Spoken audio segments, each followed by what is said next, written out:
नमस्कार सभी धर्मी लोगों का आपके अपने चैनल पे एक बार फिर स्वागत है।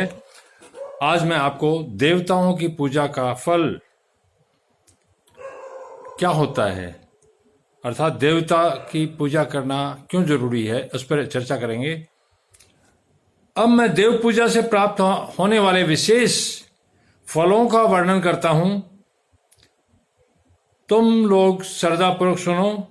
विघ्नराज गणेश की पूजा से भूलोक में उत्तम अभिष्ट वस्तु की प्राप्ति होती है, अर्थात गणेश जी की पूजा से आपको मनचाही वस्तु जो धरती पर है उसकी प्राप्ति होती है। शुक्रवार को श्रावण मास और भाद्रपद मासों के शुक्ल पक्ष की चतुर्थी को और पौष मास में शतभिषा नक्षत्र के आने पर विधि पूर्वक गणेश जी की पूजा करनी चाहिए। 100 या सहस्त्र दिनों में 100 या सहस्त्र बार पूजा करें। देवता और अग्नि में श्रद्धा रखते हुए किया जाने वाला उनका नित्य पूजन मनुष्यों को पुत्र और अभिष्ट वस्तु प्रदान करता है।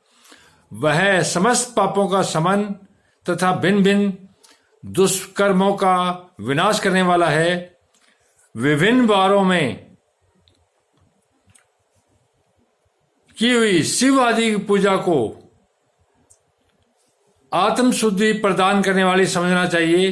वार या दिन, तिथि, नक्षत्र और योगों का आधार है, समस्त कामनाओं को देने वाला है, उसमें वृद्धि और क्षय नहीं होता, इसलिए उसे पूर्ण ब्रह्म स्वरूप मानना चाहिए। सूर्योदय काल से लेकर सूर्योदय काल के आने तक एक वार की स्थिति मानी गई है, अर्थात दिन और रात के 24 घंटे को एक वार माना गया है, जो ब्राह्मण आदि सभी वर्णों के कर्मों का आधार है। विहित तिथि के पूर्व भाग में की हुई देव पूजा मनुष्यों को पूर्ण भोग प्रदान करने वाली होती है। यदि मध्याह्न अर्थात दोपहर के बाद तिथि का आरंभ होता है तो रात्रि युक्त तिथि का पूर्व भाग पितरों के श्राद्ध आदि कर्म के लिए उत्तम बताया जाता है। ऐसी तिथि का प्रभाग भी दिन से युक्त होता है, अतः वही देव कर्म के लिए प्रस्थ माना गया है। यदि मध्य काल तक तिथि रहे तो उदय व्यापनी तिथि को ही देव कार्य में ग्रहण करना चाहिए।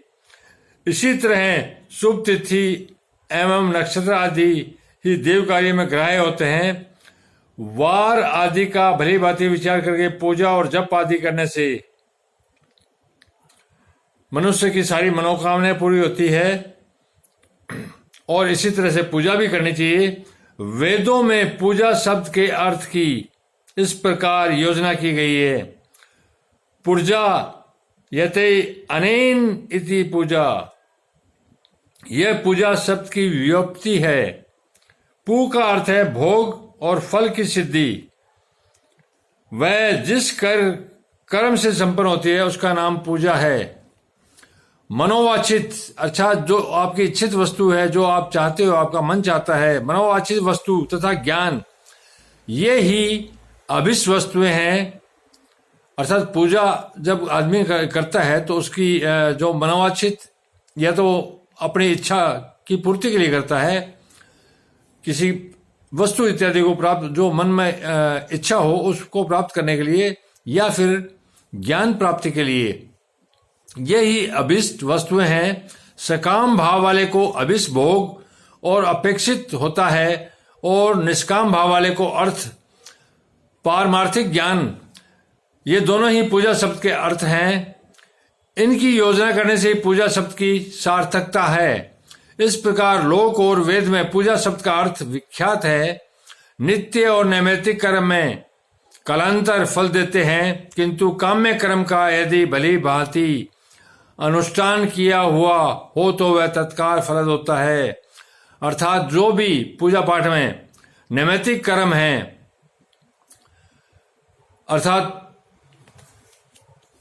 जो किसी अभिष्ट वस्तु और कामना की प्राप्ति के लिए नहीं है, उनका फल तो मिलेगा, लेकिन वो बहुत समय लगाएगा, किंतु काम्य कर्म अर्थात जो कामना है, किसी को धन की कामना है, किसी को स्त्री की कामना है, किसी को बच्चे की कामना है, इन कामों में किंतु काम्य कर्म का यदि भली भांति इन कामों के लिए अगर भली भांति अनुष्ठान किया जाए तो वह तत्काल फलद होता है। काम्य कर्म वो कहलाते हैं जो मनुष्य के लिए जरूरी होता है, संसार चलाने के लिए जरूरी होता है, जैसे पुत्र पुत्री पैदा होना, विवाह होना, धन की प्राप्ति। ये अगर समय पर न हो तो मनुष्य का जीवन ही नहीं चल पाएगा, इसलिए इनको काम्य कर्म कहा गया है। किंतु काम्य कर्म का यदि भली भांति अगर इनका अनुष्ठान जो है वह भली भांति हुआ हो तो वह तत्काल फलद होता है, अर्थात इनका अनुष्ठान ढंग से किया जाए तो तत्काल फल देता है। प्रतिदिन एक पक्ष, एक मास और एक वर्ष तक लगातार पूजन करने से उन कर्मों के फल की प्राप्ति होती है और उनसे वैसे ही पापों का कर्म क्षय अर्थात नाश होता है। धन्यवाद। आप लोग अपने इस चैनल पर इसी प्रकार बने रहिए। मैं आपके साथ इसी प्रकार से जो एक परमात्मा है और उसका एक ही धर्म है उसी पर चलता रहूंगा, चाहे उसको शिव कहो, चाहे परमेश्वर यहोवा कहो, चाहे रब्बुल आलमीन कहो। एक परमात्मा के कभी दो नहीं हो सकते और एक धर्म के कभी दो धर्म नहीं हो सकते। सारी मनुष्य जाति उसी की है। जैसे जैसे मुझे ज्ञान प्राप्त हो रहा है मैं आप लोगों को तुरंत पहुंचाता रहूंगा। धन्यवाद। शुभ रात्रि। कल फिर मिलेंगे।